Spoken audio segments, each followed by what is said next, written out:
নমস্কার বন্ধুরা, আশা করছি তোমরা সবাই খুব ভালো আছো। বন্ধুরা, আমি অনেক ভালো আছি। তো ঘোষকাটাঙ্গা একটি ছোট্ট গ্রাম থেকে আমি সুপ্রিয়া চলে এলাম আজকে নতুন একটি ব্লগ ভিডিও নিয়ে।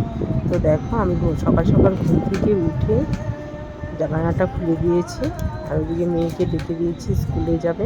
তো আমি তাড়াতাড়ি করে এখন দেখো এদিকে আমি বিছানার চাদর টাদর সব তুলে ফেলেছি, কেননা চাদরটা আজকে ধুতে হবে। তো চাদরটা তুলে বালতিতে রেখে দিয়েছি।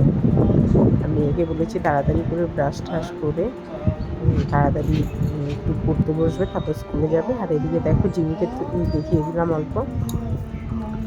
এদিকে দেখো দাদা সকাল সকাল বাজার করে নিয়ে চলে এসছে। তো দাদা এনেছে পুঁই শাক আর সজনা ডাঁটা। তো এটাই আজকে রান্না হবে। তো আবার আমি তাড়াতাড়ি রান্নাও বসিয়ে দেবো, কেননা মেয়ে স্কুল আছে, স্কুলে পাঠাতে হবে। তো চলো এবারে আমি রান্নাটা বসিয়ে দিই। তো এদিকে দেখো আমি ভাতের হাঁড়ি নিয়ে দাঁড়িয়ে আছি। তো এখন আমি ভাত বসিয়ে দেবো, আর মেয়ে এদিকে ব্রাশ করছে।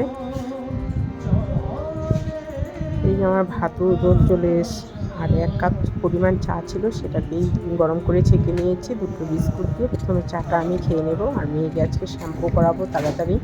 তাই এদিকে সবজি টবজি কেটে সব রেডি করে নিয়েছি। মেয়েকে স্নান করিয়ে স্কুলে রেডি করাতে হবে।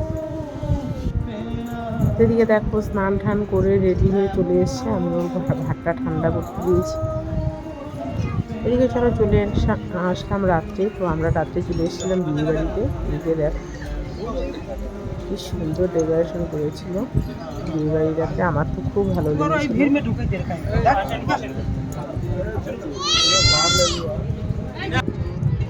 আর এই যে দেখো সৃজা, শান, এদিকে মেজো দাঁড়িয়ে রয়েছে। তো আমরা স্টার্টারে প্রথমে সবাই মিলে আগে খেয়ে নিয়েছি। এবারে মা মেয়ে একটু ছবি উঠে নিলাম। তো চলো, গুড নাইট, টাটা। আজকে ভিডিওটি এ পর্যন্তই।